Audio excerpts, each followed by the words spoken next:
என்றைக்குமே அந்த R&D and infrastructure செலவு பண்ணும்பொழுது அந்த கம்பெனியினுடைய வளர்ச்சி வந்து ஒரு பரிணாம வளர்ச்சியாக இருக்கக்கூடும் என்று எதிர்பார்க்கலாம்.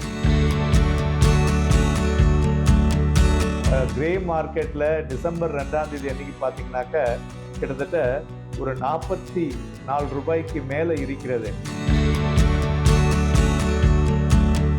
இந்த ஐபிஓ டேட் டிசம்பர் 3 ஓப்பன் ஆகி டிசம்பர் 5ஆம் தேதி அன்னைக்கு முடிவடைகிறது. ஐபிஓ பிரைஸ் 105 111 ரூபாய். மேலும் இதனுடைய லாட் சைஸ் அப்படின்னு பார்த்தோம்னாக்க கிட்டத்தட்ட 135 ஷேர் அப்படிங்கிறத பண்ணி வச்சிருக்காங்க. இந்த ஃபண்டை யார் வந்து ரன் பண்றாங்க அப்படின்னு பார்த்தீங்கன்னாக்க Kotak Mahindra bank capital, then JP Morgan, Morgan Stanley, Axis capital. நீண்ட கால அடிப்படைக்கு முதலீடு செய்வர்களும் முதலீடு செய்யலாம், குறுகிய கால அடிப்படைக்கு முதலீடு செய்வர்களும் முதலீடு செய்யலாம்.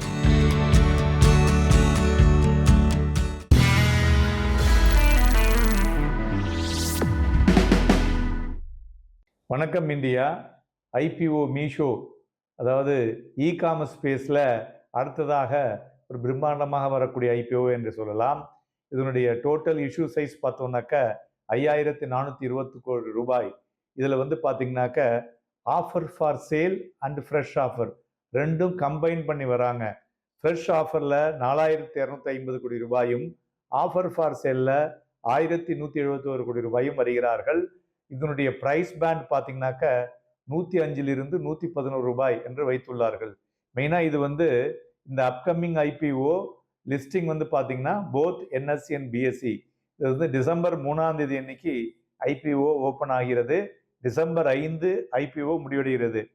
இதில் வந்து கிரே மார்க்கெட்டில் டிசம்பர் 2ஆம் தேதி அன்னைக்கு பார்த்தீங்கன்னாக்க கிட்டத்தட்ட ஒரு 44 ரூபாய்க்கு மேலே இருக்கிறது. அப்படின்னா என்ன சார் அப்படின்னு கேட்டிங்கனாக்க 111 + 43 154 ரூபாய்க்கு மேலே லிஸ்டிங் அன்னைக்கு இருக்கக்கூடும் என்று எதிர்பார்க்கப்படுகிறது. ஸோ இந்த கிரே மார்க்கெட் ரேட் வந்து ஒவ்வொரு நாளும் சேஞ்ச் ஆகக்கூடும் அந்த இஷ்யூ முடிகிற வரலையும். ஸோ இந்த ஐபிஓவில் இந்த கிரே மார்க்கெட் ப்ரீமியம் வந்து ஒரு கீ இன்புட்னே சொல்லலாம். ஏன்னு கேட்டிங்கனாக்க அந்த ட்ரேடர்ஸ் அண்ட் ஷார்ட் டேர்முக்கு முதலீடு செய்கிறாங்கல்ல, அவங்கெல்லாம் வந்து நிறைய அப்ளை பண்ண ஆரம்பிப்பாங்க. நாம் உங்களுக்கு முதல்லயே சொல்லியிருக்கோம், இதை மாதிரி ஐபிஓவில் போடும்பொழுது முதல் நாளைக்கு ஃபஸ்ட்டு 1 ஹவரில் போடும்பொழுது அவங்களுக்கு வந்து அலாட்மெண்ட் சான்சஸ் வந்து பிரைட்டாக இருக்கும் என்பதனை நிறைய இஷ்யூவில் நம்ம பார்த்துருக்கிறோம். மேலும் இந்த ஐபிஓ டேட் டிசம்பர் 3 ஓப்பன் ஆகி டிசம்பர் 5ஆம் தேதி அன்னைக்கு முடிவடைகிறது. ஐபிஓ பிரைஸ் 105 111 ரூபாய். மேலும் இதனுடைய லாட் சைஸ் அப்படின்னு பார்த்தோம்னாக்க கிட்டத்தட்ட 135 ஷேர் அப்படிங்கிறத பண்ணி வச்சிருக்காங்க. மேலும் இந்த ஐபிஓ முடிந்த பிறகு லிஸ்டிங் பார்த்தீங்கன்னாக்க அடுத்த வாரமே இருக்கு. ஸோ அதனால உங்களுடைய முதலீடு நீங்கள் ஒரு வாரத்துக்கு தான் உங்களுடைய முதலீடை நீங்கள் இதில் பிளாக் பண்ணுறீங்க.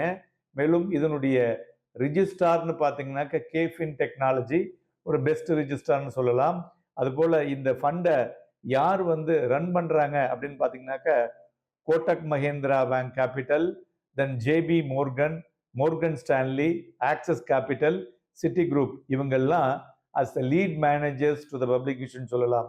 அதாவது ஒரு டாப் நாச் ஒரு லீட் மேனேஜர்ஸ் இருந்தாங்கன்னாக்க அந்த இஷ்யூ வந்து பெட்டராக இருக்கக்கூடும் என்ற எதிர்பார்ப்பும் சந்தைகளில் இருக்கும் என்று எதிர்பார்க்கலாம். ஒரு கிக்வா அந்த ஐபிஓவோட ரிவ்யூ பார்த்தோன்னு வச்சுங்களேன், அவங்களுடைய ரெவின்யூ வந்து 26% இயர் ஆன் இயர் இன்க்ரீஸ் ஆயிருக்கு. அதே மாதிரி ஆனால் அவங்களுடைய ப்ராஃபிட் ஆஃப்டர் டேக்ஸ் பார்த்தோம்னா ஒரு 1103% இறங்கி இருக்கிறதுன்னு சொல்லலாம். ஸோ இவங்களுடைய போன வருடத்தினுடைய விஷயங்களை விட இந்த ஒரு 6 மாதங்கள்ல இவங்களுடைய ரெவின்யூ ஏறி இருக்குன்னு சொல்லலாம். அது மாதிரி அவங்களுடைய டோட்டல் இன்கமும் ஏறி இருக்கு. அது மாதிரி இந்த ஐபிஓல இந்த விஷயங்களை அவங்க என்னென்னலாம் நாங்கள் செய்ய போறோம் அப்படிங்கிறத ரொம்ப தெளிவாக கொடுத்துருக்காங்க. அதாவது கிளவுட் மூலியமா பண்ணக்கூடிய வியாபாரத்திற்கு கிட்டத்தட்ட 50%. ஏன்னா இன்னைக்கு இருக்கக்கூடிய டெக்னாலஜியை ஃபர்தரா இது வந்து பேக் எண்ட் உள்ளதை ரெடி பண்றதுக்கு, அது போல அவங்களுடைய எம்ப்ளாயிக்கு கொடுக்க வேண்டிய பணங்கள் மீதி கொடுக்கக்கூடிய அவங்களுடைய சேலரிஸ் அதெல்லாம் எல்லாமே சேர்த்து ப்ளஸ் அதற்கு மேல் அட்வர்டைஸ்மெண்ட் இந்த எக்ஸ்ட்ரா அது மாதிரி focused on only for the ஒரு கம்பெனியுடைய பிஸ்னஸ் ஃபியூச்சருக்காக பண்ணுறாங்கன்னு சொல்லலாம். அதுமாரி அவங்களுடைய டோட்டலாக இந்த மாதிரி கம்பெனியை எப்படி நம்ம வந்து ஒரு வேல்யூ பண்ணுவோம் அப்படின்னு பார்த்தீங்கன்னாக்க, அவங்க வந்து எத்தனை கம்பெனியினுடைய வால்யூம் ஆஃப் த பிஸ்னஸ், அதாவது டோட்டல் வேல்யூன்னு சொல்லுவோம்.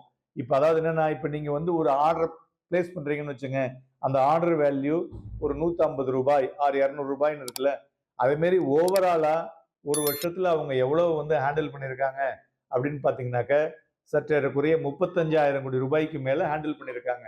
இதுவே ஃபர்தரா இன்க்ரீஸ் ஆகக்கூடும் என்றும் எதிர்பார்க்கப்படுகிறது. அதற்கு தான் இந்த புது டெக்னாலஜியை கொண்டு வராங்க. ஸோ அதனால இதெல்லாமே என்னன்னா, இது கேஷ் அண்ட் கேரி அப்படிங்கிறதுனால அவங்களுடைய ப்ராஃபிட்டபிலிட்டி அப்படிங்கிறதெல்லாம் ஒரு 2 குவார்ட்டர் அல்லது 3 குவார்ட்டர்ல ஒரு பலவிதமாக நன்கு வந்து ஏறக்கூடிய வாய்ப்புகளும் இருக்கும். அதனால இது வந்து நீண்ட கால அடிப்படைக்கு முதலீடு செய்வர்களும் முதலீடு செய்யலாம், குறுகிய கால அடிப்படைக்கு முதலீடு செய்வர்களும் முதலீடு செய்யலாம். ஸோ 2 பேர்களுக்கும் ஒரு ஏத்தமான ஒரு நல்ல ஐபிஓ என்று சொல்லலாம். அதனால இதுல வந்து முதலீடு செய்வதற்கு ஏற்ற தருணம் என்று கூறலாம். ஸோ மீஷோ ஐபிஓல இன்னும் நம்ம கவனிக்க வேண்டியது என்னன்னு பார்த்தீங்கன்னாக்க, அதாவது இதை வந்து கம்பேர் பண்ண முடியுமா? பியர்னு சொல்லுவோம்ல, அந்த பியர்ல பார்த்தீங்கன்னாக்க டெலிவரி இருக்கு, எட்டர்னல் இருக்கு. எல்லாமே பார்த்தீங்கன்னாக்க ஓரளவுக்கு வந்த பிறகு ஒரு நல்ல ரிட்டர்னை ஒரு நீண்ட கால அடிப்படையில் கொடுத்துருக்கு. கிட்டத்தட்ட 200-300% மேலே கொடுத்துருக்கு. ஸோ அதனால பேஷன்ஸ் வித் வேல்யூவேஷன் பார்க்கும் பொழுது, ஸோ இவங்களுடைய அந்த ஒரு Q2 FY 26-20 பார்த்தீங்கன்னா கிட்டத்தட்ட 5,755 கோடி ரூபாய் வந்து வியாபாரம் பண்ணியிருக்காங்க. இதன் பிறகு இது மாதிரி ஒரு சாலிடா பண்ணும் பொழுது இது வந்து அப்படியே டபுள் ஆகக்கூடிய வாய்ப்புகள் இருக்கக்கூடும். இன்டைரக்டா பார்த்தீங்கன்னா நிறைய பேருக்கு வேலை வாய்ப்பும் கிடைக்கக்கூடிய கிகா ஒர்க்கர்ஸுக்கு வேலை வாய்ப்பு கிடைக்கக்கூடிய வாய்ப்புகளும் கிடைக்கக்கூடும் என்று எதிர்பார்க்கலாம். ஸோ அதனால அந்த இண்டஸ்ட்ரி, இந்த துறை வந்து ஒரு நன்கு வரக்கூடிய துறையில் இருக்கிறதுனால, ஸோ பட்டியலிடும் பொழுது நிறைய கம்பெனிகளோட இதை வந்து கம்பேர் பண்ண முடியும். ஸோ அதனால இது ஒரு நீண்ட கால அடிப்படைக்கும் நன்கு இருக்கும். அதுபோல குறுகிய கால அடிப்படையில் பார்த்தோம்னு வச்சுங்களேன், இப்போ வந்து கிரே மார்க்கெட்ல 40 ரூபா பிரீமியம் இருக்கு. ஸோ நீங்க போடக்கூடிய ஒரு 15,000 ரூபாய்க்கு ஒரு ஒரு 40 ரூபான்னு என்னாச்சு? ஸோ உங்களுக்கு கிட்டத்தட்ட ஒரு 5,000-6,000 ரூபாய் வந்து 50%க்கு மேல நீங்க உங்களுக்கு உடனே கிடைக்குது, ஒரு லிஸ்ட் ஆன உடனே. ஸோ அதனால அதே மாதிரி உள்ளவங்களும் இதுல வந்து முதலீடு செய்யலாம். மேலும் ஃபர்தர் விவரங்களுக்கு அந்த செபியில கொடுத்துருக்கக்கூடிய RHP அப்படின்னு சொல்லுவோம், அந்த ப்ராஸ்பெக்ட்ஸை போய் பார்த்தீங்கன்னா ஃபர்தரா உங்களுக்கு இன்னும் நிறைய விஷயங்கள் இருக்கும்.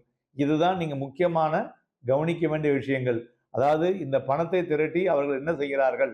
பணத்தை திரட்டி கடனை திருப்பி கொடுக்குறார்களா, இல்ல பணத்தை திரட்டி புது வியாபாரத்திலே அதுக்கு வேண்டி இன்ஃப்ராஸ்ட்ரக்சருக்கு செலவு பண்றாங்களா? என்னைக்குமே அந்த R&D இன்ஃப்ராஸ்ட்ரக்சர் செலவு பண்ணும் பொழுது அந்த கம்பெனியினுடைய வளர்ச்சி வந்து ஒரு பரிணாம வளர்ச்சியாக இருக்கக்கூடும் என்று எதிர்பார்க்கலாம்.